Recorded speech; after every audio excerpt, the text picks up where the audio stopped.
तो दोस्तों आज हम एक्सप्लेन करेंगे एक science fiction body horror movie को जिसका नाम है द सब्सटेंस। इस मूवी की IMDb रेटिंग है 7.5 और रोटन टोमेटो पर इस मूवी ने स्कोर किया है 90%। मूवी की स्टोरी आपको बेहद ही ज़्यादा पसंद आने वाली है क्योंकि इस मूवी की स्टोरी आपके दिमाग को हिला कर रख देगी और अपनी एंडिंग में ये मूवी एक बहुत बड़ा मैसेज भी देती है। इसीलिए इस एक्सप्लेनेशन को पूरा अच्छे से देखें और आपको हमारी वीडियोस अच्छे लगते हैं तो चैनल को सब्सक्राइब करना ना भूलें। So now let's begin the explanation. तो इस मूवी की शुरुआत में हमें एक लैब के अंदर के एक्सपेरिमेंट को होते हुए दिखाया जाता है जिसके अंदर हम एक अंडे को देखते हैं जिसके अंदर एक खास तरह का इंजेक्शन इंजेक्ट किया जाता है जिससे होता यह है कि अचानक से वो अंडा 1 से 2 हो जाते हैं। इसके अगले सीन में हम कुछ लोगों को देखते हैं जो कि एक जगह पर वॉक ऑफ फेम बना रहे होते हैं। ये वॉक ऑफ फेम एक फेमस एक्ट्रेस के लिए बनाया जा रहा होता है जिसका नाम एलिजाबेथ होता है। शुरुआत में लोगों ने इस वॉक ऑफ फेम की बहुत ही ज्यादा रिस्पेक्ट की, लेकिन जैसे जैसे वक्त आगे गया और एलिजाबेथ का स्टारडम डाउन होने लगा तो लोगों ने इसकी कदर करना पूरी तरह से बंद कर दिया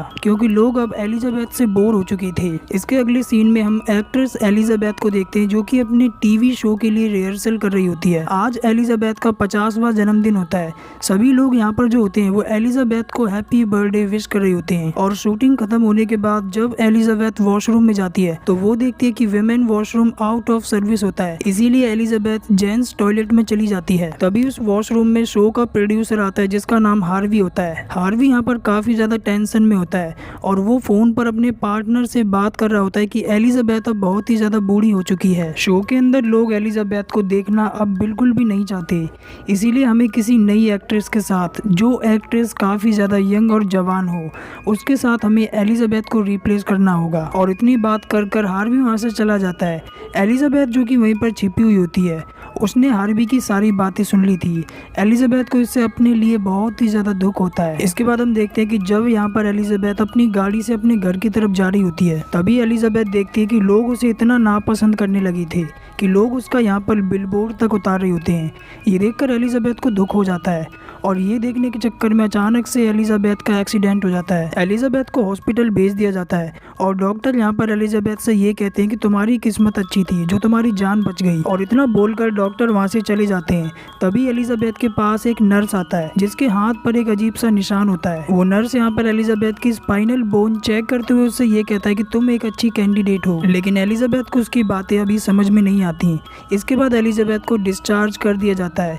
एलिजाबेथ नोटिस करती है कि उसकी पॉकेट में एक पेन ड्राइव रखा हुआ होता है और ये पेन ड्राइव किसी और ने नहीं बल्कि उसी नर्स ने उसकी पॉकेट में रखा था जब एलिजाबेथ हॉस्पिटल के अंदर थी। उस पेन ड्राइव के ऊपर सब्सटेंस लिखा होता है। साथ ही एलिजाबेथ को उस पेन ड्राइव के साथ एक नोट भी मिलता है जिसके ऊपर ये लिखा होता है कि इट चेंज्ड माई लाइफ, यानी कि इसने मेरी जिंदगी बदल दी। रास्ते में एलिजाबेथ को उसके कॉलेज का फ्रेंड मिलता है जिसका नाम फ्रेड होता है। फ्रेड एलिजाबेथ की काफी ज्यादा तारीफ करता है जिससे एलिजाबेथ को काफी अच्छा फील होता है। साथ ही वो एलिजाबेथ को उसके बर्थडे के लिए विश करता है और वो उसे अपना नंबर देकर चला जाता है और ये कहता है कि तुम मुझे कभी भी किसी भी मदद के लिए बुला सकती हो। घर आने के बाद एलिजाबेथ उस पेन ड्राइव को लगाकर चेक करती है तो एलिजाबेथ देखती है कि उस पेन ड्राइव के अंदर एक वीडियो मैसेज होता है जिसमें एक सब्सटेंस नाम के सीरम यानी कि एक इंजेक्शन के बारे में बताया जा रहा होता है। उस वीडियो में ये बताया जा रहा होता है कि अगर कोई भी इंसान इस सब्सटेंस नाम के सीरम को अपने शरीर के अंदर इंजेक्ट कर लेता है तो इसके बाद उस इंसान का एक दूसरा बेहतर वर्जन बन जाएगा जो कि उससे काफी ज्यादा ब्यूटीफुल और काफी ज्यादा स्मार्ट होगा। और अगर किसी को भी ये सीरम चाहिए तो दिए गए नंबर पे आप ऑर्डर कर सकते हैं। लेकिन यहाँ पर जो एलिजाबेथ होती है उसे ये सारी बातें बेफिजूल की लगती हैं क्योंकि आखिर ऐसा कैसे हो सकता है। एलिजाबेथ उस पेन ड्राइव को डस्टबिन के अंदर फेंक देती है। उसी रात को हम देखते हैं कि जब एलिजाबेथ एक क्लब के अंदर आती है तो लोग उसे पूरी तरह से इग्नोर कर रहे होते हैं।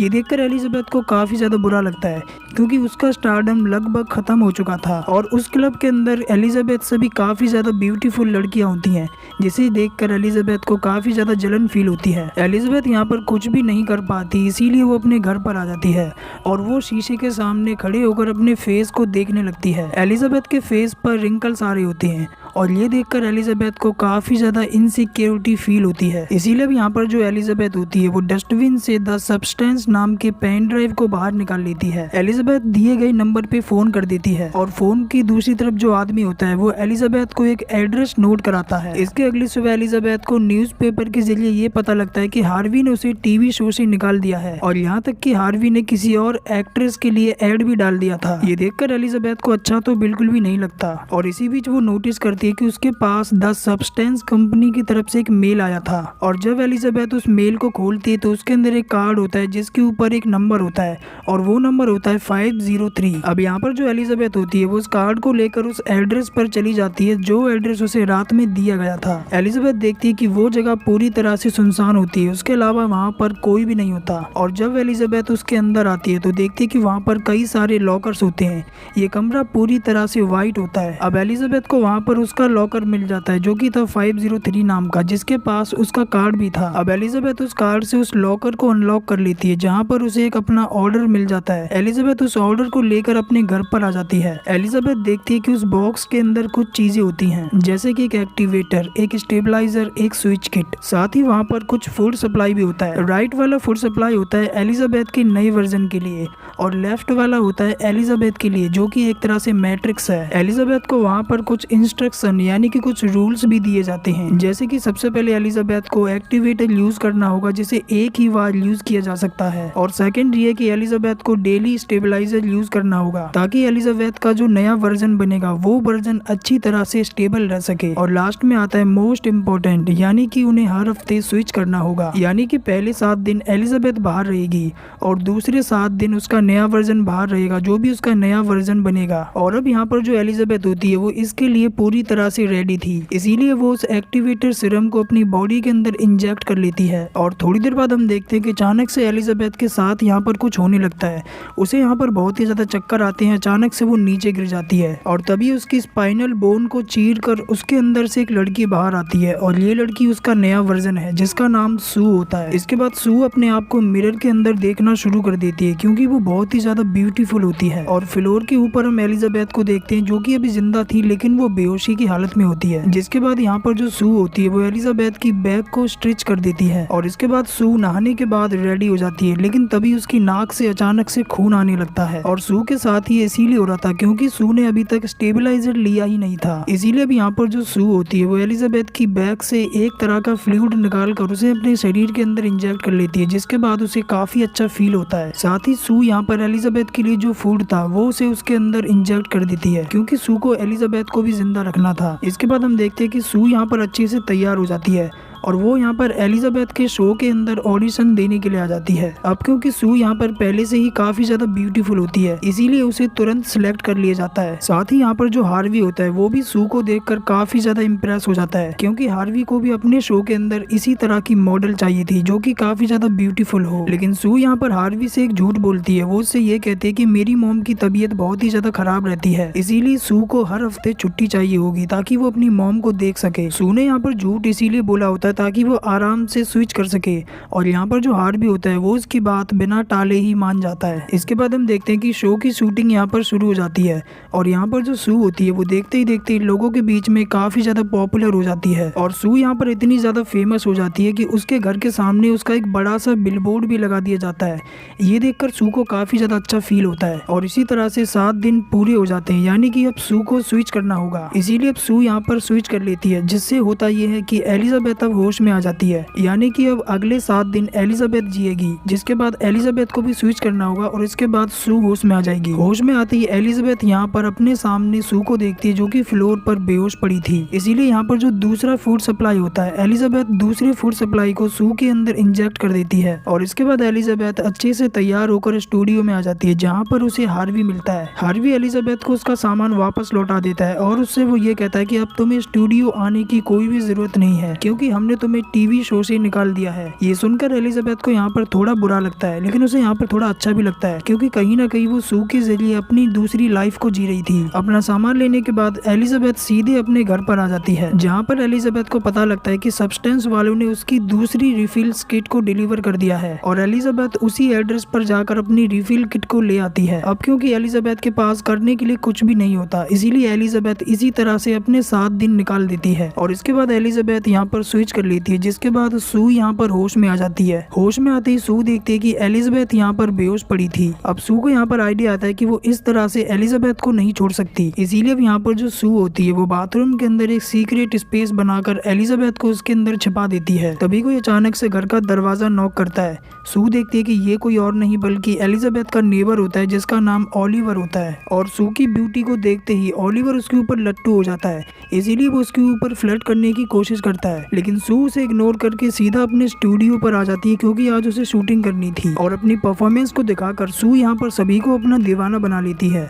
और इसी तरह से दिन आ जाता है सू के स्विच करने का। लेकिन तभी हम देखते हैं कि सू के मन में यहाँ पर लालच आ जाता है, क्योंकि वो 7 दिन से ज्यादा जीना चाहती थी। इसीलिए सू यहाँ पर भूल जाती है कि आज उसे स्विच भी होना है, और वो स्विच होने के बजाय अपने बॉयफ्रेंड को घर पर बुलाकर उसके साथ इंटीमेट होने लगती है। लेकिन इसी बीच अचानक से सू की नाक से खून आना शुरू हो जाता है, क्योंकि अब तक उसे स्विच हो जाना चाहिए था। मगर अभी भी सू यहाँ पर स्विच नहीं होती, बल्कि वो उल्टा एलिजाबेथ की बॉडी से एक्स्ट्रा फ्लूइड निकालकर अपने आप को स्टेबलाइज कर लेती है, जिसके बाद वो वापस से अपने काम पर लग जाती है। यानी कि सू अब यहाँ पर अपने फायदे के लिए लालची बन चुकी थी। इसके अगले दिन हम एलिजाबेथ को स्विच होते हुए देखते हैं, जहाँ पर एलिजाबेथ को पता लगता है कि उसकी बॉडी से सू ने एक्स्ट्रा फ्लूइड निकाला था। और इसी बीच यहाँ पर जो एलिजाबेथ होती है वो देखती है कि उसकी एक उंगली पूरी तरह से बदल चुकी थी, मानो जैसे कि उसकी एक उंगली पूरी तरह से गल चुकी हो। और ये ऐसा इसीलिए हुआ था क्योंकि सू ने 7 दिन का परफेक्ट बैलेंस नहीं बनाया। ये देखकर एलिजाबेथ को सू के ऊपर बहुत ही ज्यादा गुस्सा आ जाता है। इसीलिए अब यहाँ पर जो एलिजाबेथ होती है वो सब्सटेंस कंपनी को फोन लगाकर उन लोगों को सू की करतूतें बताती है। एलिजाबेथ उस आदमी से कहती है कि सू ने उसके साथ परफेक्ट 7 दिन का बैलेंस नहीं बनाया, जिसके चलते उसकी एक उंगली पूरी तरह से गल चुकी है। लेकिन फोन पर जो आदमी होता है वो एलिजाबेथ को समझाते हुए उससे ये कहता है कि तुम दोनों एक हो, तुम दोनों अलग अलग नहीं हो। साथ ही वो एलिजाबेथ से ये भी कहता है कि अगर आपका नया वर्जन आपके शरीर से एक्स्ट्रा फ्लूइड निकालेगा तो उसकी कीमत किसी और को नहीं बल्कि असली बॉडी को चुकानी होगी, यानी कि एलिजाबेथ को। वो एलिजाबेथ से ये कहता है कि तुम्हारी उंगली पहले जैसी नहीं हो सकती, तुम्हें इसी तरह से रहना होगा, इसीलिए आगे से तुम दोनों 7-7 दिन का बैलेंस बनाकर चलना। और इतना बोलने के बाद वो आदमी कॉल को डिस्कनेक्ट कर देता है। और इसके बाद यहाँ पर जो एलिजाबेथ होती है वो अपने टाइम पास करने के लिए टीवी देखने लग जाती है। और टीवी पर किसी और का नहीं बल्कि सू का शो आ रहा होता है। और सू की ब्यूटी को देखकर एलिजाबेथ को उससे जलन होने लगती है। एलिजाबेथ को सू के ऊपर गुस्सा आने लगता है। हालांकि वो दोनों एक ही थी, लेकिन एलिजाबेथ इस बात को एक्सेप्ट करने से भाग रही थी। अगले दिन एलिजाबेथ को पता लगता है कि रिफिल किट को उसी एड्रेस पर डिलीवर कर दिया गया है। जहाँ पर आते ही एलिजाबेथ को किसी की आवाज सुनाई देती है, जिससे एलिजाबेथ डर जाती है और वो भागते हुए पास के एक रेस्टोरेंट में आ जाती है। वहाँ पर एक ओल्ड मैन भी होता है जो कि एलिजाबेथ से बात करते हुए उससे ये कहता है कि क्या तुम्हें भी 7 दिन लंबे लगते हैं। और ये सुनते ही एलिजाबेथ के यहाँ पर होश उड़ जाते हैं। इसी बीच हम देखते हैं कि उस ओल्ड मैन के हाथ पर ठीक वैसा निशान होता है जैसा निशान उस नर्स के हाथ पर था, जिससे हम ये समझ पाते हैं कि ये ओल्ड मैन उस नर्स की मेन बॉडी है। वो एलिजाबेथ से ये भी पूछता है कि क्या तुम्हारे नए वर्जन ने तुम्हें खाना शुरू कर दिया है, जिसे सुनकर एलिजाबेथ डर कर भागने लगती है। और घर पर आते ही यहाँ पर जो एलिजाबेथ होती है वो अपने कॉलेज फ्रेंड को फोन करती है, जिसका नाम फ्रेड होता है, जो कि उससे पहले भी मिला था। एलिजाबेथ यहाँ पर पूरी तरह से अकेली पड़ चुकी थी, इसीलिए वो फ्रेड को फोन करके ये कहते हैं कि क्या हम दोनों शाम को 8 बजे मिल सकते हैं। और फ्रेड भी इसके लिए मान जाता है। और शाम को यहाँ पर जो एलिजाबेथ होती है वो फ्रेड से मिलने के लिए अच्छी तरह से तैयार होने लगती है। एलिजाबेथ यहाँ पर काफी सारा मेकअप करने के बाद जाने लगती है, लेकिन तभी उसकी नजर सू के पोस्टर पर पड़ जाती है। और सू की बॉडी को देखते ही एलिजाबेथ को यहाँ पर सू से जलन होने लगती है। वो वापस जाकर मेकअप करना शुरू कर देती है ताकि वो सू से भी ज्यादा सुंदर दिख सके। एलिजाबेथ यहाँ पर इतनी फ्रस्ट्रेट हो जाती है कि वो फ्रेड से मिलने के लिए ही नहीं जाती। और जब इसके बाद 7 दिन हो जाते हैं तो एलिजाबेथ स्विच कर लेती है, जिससे सू को होश आ जाता है। इस समय हम देखते हैं कि सू यहाँ पर डांस की रिहर्सल कर रही होती है।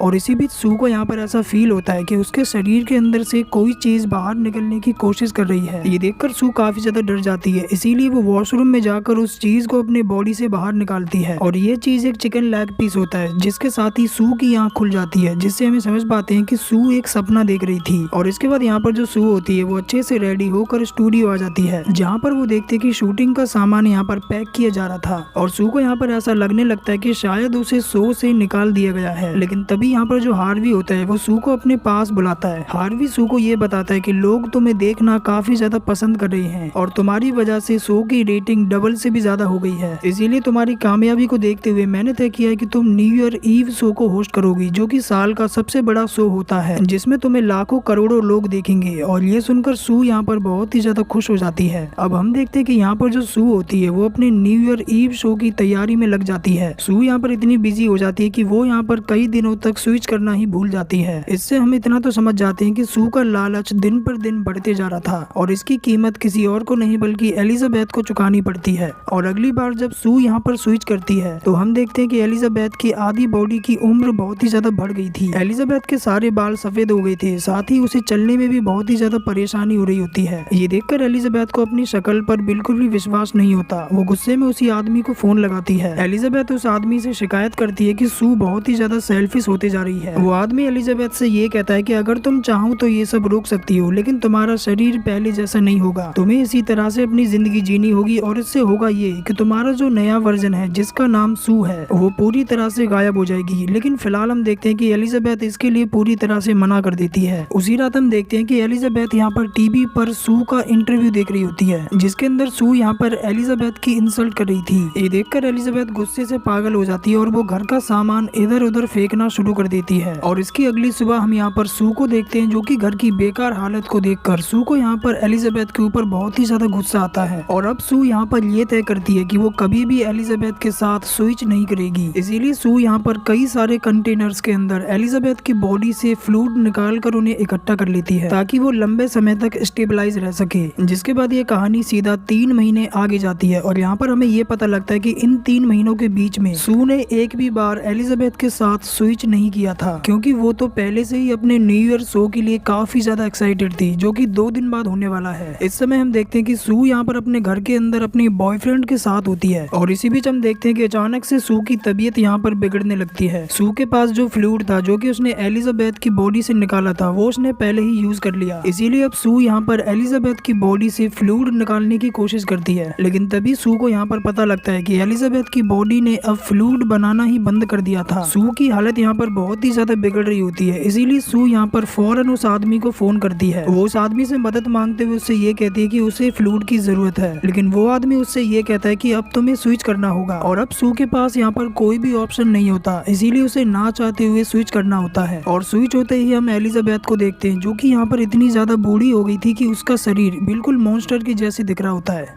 इसी बीच हम देखते हैं कि यहाँ पर जो सू का बॉयफ्रेंड होता है वो सू को देखने के लिए बाथरूम की तरफ आने लगता है। लेकिन इससे पहले कि वो बाथरूम के अंदर आ पाता अचानक से एलिजाबेथ दरवाजा बंद कर देती है और चिल्लाकर उसे वहाँ से जाने के लिए बोलती है। अब एलिजाबेथ अपनी ऐसी हालत को देखकर तय करती है कि वो ये सब रोक देगी। इसीलिए यहाँ पर जो एलिजाबेथ होती है वो सब्सटेंस कंपनी में फोन लगाकर उस आदमी से ये कहती है कि मुझे ये सब रोकना है। वो आदमी एलिजाबेथ से ये कहता है कि तुम्हारी टर्मिनेटर किट तुम्हारी लॉकर वाले एड्रेस पर भेज दी जाएगी। इसके बाद हम देखते हैं कि एलिजाबेथ यहाँ पर टर्मिनेटर किट लेने के लिए जाने लगती है। एलिजाबेथ को कोई देख ना ले इसीलिए वो अपने आप को कई सारे कपड़ों से कवर कर लेती है। वो सीधा उसी लॉकर वाले एड्रेस पर आ जाती है जहाँ पर उसे टर्मिनेटर किट मिल जाता है। बेसिकली इसके अंदर एक इंजेक्शन होता है और ये इंजेक्शन एलिजाबेथ को सू को लगाना था। एलिजाबेथ ऐसा ही करती है, वो सीधा घर पे आकर सू के अंदर उसी इंजेक्शन को लगा देती है जिससे ये सब रुक जाएगा। लेकिन थोड़ी देर बाद एलिजाबेथ को ये पता लगता है कि आज तो सू का न्यू ईयर ईव शो था, लेकिन उसने तो सू को भी जान से मार दिया जो कि एक तरह से उसका ही एक हिस्सा थी। एलिजाबेथ को रियलाइज होता है कि उसने बहुत बड़ी गलती कर दी और अब यहाँ पर जो एलिजाबेथ होती है वो सू को CPR देकर उसे जगाने की कोशिश करती है, लेकिन इसका यहाँ पर कोई भी फायदा नहीं होता बल्कि उल्टा सू की नाक से खून आने लगता है। और काफी कोशिशों के बाद एलिजाबेथ यहाँ पर एक निडल को सू के हार्ट के अंदर इंसर्ट कर देती है, जिससे होता यह है कि अचानक से सू को होश आ जाता है और वो अपने पैरों पर खड़ी हो जाती है। और हम ये भी देखते हैं कि इस समय एलिजाबेथ भी होश में होती है, यानी कि ये एक समय पर दोनों एक्टिव थी। इसी बीच सू की नजर यहाँ पर टर्मिनेटर किट के ऊपर पड़ जाती है, जिससे उसे समझ में आ जाता है कि एलिजाबेथ उसे जान से मारने की कोशिश कर रही थी। और ये देखकर सू को एलिजाबेथ के ऊपर गुस्सा आ जाता है, इसीलिए वो एलिजाबेथ के ऊपर बुरी तरह से हमला कर देती है। वो एलिजाबेथ को इतनी बुरी तरह से पीटती है जिससे एलिजाबेथ की मौके पर ही मौत हो जाती है। हालांकि इसके बाद सू को यहाँ पर पछतावा भी होता है कि ये उसने क्या कर दिया, उसने तो अपनी मेन बॉडी को ही जान से मार दिया। लेकिन इसके बाद भी वो शाम को न्यू ईयर शो अटेंड करने के लिए चली जाती है, जहाँ पर रेडी होते समय सू की तबीयत अचानक से खराब होने लगती है। हम देखते हैं कि अचानक से सू के दांत एक एक करके नीचे गिरने लगते हैं और ये ऐसा इसीलिए हो रहा था क्योंकि सू ने अपनी मेन बॉडी जो कि एलिजा थी उसने उसी को ही मार दिया। इसीलिए अब सू की बॉडी पूरी तरह से गलना शुरू हो रही थी। हम देखते हैं कि सू किसी तरह से छिपकर स्टूडियो से निकलने की कोशिश करती है। इसके बाद वो एक लिफ्ट के अंदर आ जाती है जहाँ पर उसका एक नाखून टूटकर गिर जाता है। वो किसी तरह से अपने आप को संभाल कर अपने घर पर आती है, जहाँ पर वो उस एक्टिवेटर को यूज करने का तय करती है ताकि जैसे एलिजाबेथ का एक नया वर्जन वर्जन बना उसका भी एक नया वर्जन बन जाए। लेकिन जैसा कि हम जानते हैं कि उस एक्टिवेटर के ऊपर ये लिखा हुआ था कि इस एक्टिवेटर को बस एक बार यूज करना है। और वैसे भी सू कोई मेन बॉडी नहीं थी, बल्कि वो तो खुद एक नया वर्जन थी। लेकिन सू इन बातों पर ध्यान दिए बिना उस एक्टिवेटर सीरम को अपने बॉडी के अंदर इंजेक्ट कर लेती है, जिससे होता ये है कि अचानक से सू की बॉडी बिल्कुल ही भयानक हो जाती है। उसके सारे बॉडी पार्ट्स इधर उधर होते हैं और वो एक भयानक मॉन्स्टर के जैसे लग रही होती है। और यहाँ तक कि सू की मेंटल कंडीशन भी पूरी तरह से डिसबैलेंस हो गई होती है। इसीलिए वो अपने फेस पर एलिजाबेथ का फेस कटआउट काट कर न्यू ईयर शो को होस्ट करने के लिए चली जाती है। और जैसे ही एलिजाबेथ का फेस कटआउट नीचे गिरता है, ऑडियंस में बैठे सभी लोग सू को इस तरह देखकर बहुत ही ज्यादा डर जाते हैं। अचानक से वहाँ पर चारों तरफ भगदड़ मच जाती है, लोग इधर उधर भागना शुरू कर देते हैं। और सू अपनी ऑडियंस से ये कह रही होती है कि आप लोग मुझसे मत डरो, मैं वही सू हूँ जिसे आप लोग बहुत ही ज्यादा प्यार करते थे। और इतने में हम देखते हैं कि अचानक से एक आदमी सू का सर धड़ से अलग कर देता है, जिससे सू के अंदर से खून की बारिश होने लगती है। पूरा स्टेडियम लाल हो जाता है। सू की बॉडी इतने हिस्सों में बढ़ जाती है कि उसे गिनना लगभग नामुमकिन होता है। वो किसी तरह से रेंगते हुए उस जगह पर चली जाती है जहाँ पर एलिजाबेथ का वॉक ऑफ फ्रेम बनाया गया था। और मूवी के लास्ट में हम देखते हैं कि अगले दिन एक सफाई कर्मचारी उस जगह को अच्छे से साफ करके वहाँ से निकल जाता है। जिसके साथ ये मूवी, जिसका नाम है द सब्सटेंस, ये मूवी यहाँ पर एंड हो जाती है। दोस्तों, नो डाउट की मूवी काफी ज्यादा गोरी थी, लेकिन इस मूवी में कई सारे सीक्रेट मैसेज भी छिपे हुए थे। जैसे कि एलिजाबेथ ने ये जानते हुए भी अपने आप को सू से कंपेयर करना शुरू कर दिया कि वो दोनों एक ही हैं। पहला मैसेज तो हमें यहाँ पर यही दिया जाता है कि do not compare yourself with somebody else, यानी कि आप अपनी तुलना किसी और से कभी भी ना करें। जो आप कर सकते हैं वो कोई और कभी भी नहीं कर सकता। साथ ही हमें इस मूवी में ये भी बताने की कोशिश की गई है कि बड़ी बड़ी फिल्म इंडस्ट्री में फीमेल एक्ट्रेस की वैल्यू तभी तक की जाती है जब तक वो ब्यूटीफुल और यंग रहती हैं, तभी तक लोग उन्हें देखना पसंद करते हैं। और ये साइकिल इसी तरह से चलती रहती है। तो दोस्तों, आई होप कि आपको इस मूवी का एक्सप्लेनेशन अच्छा लगा होगा। तो चलिए मिलते हैं किसी और वीडियो में, तब तक के लिए take care, love you all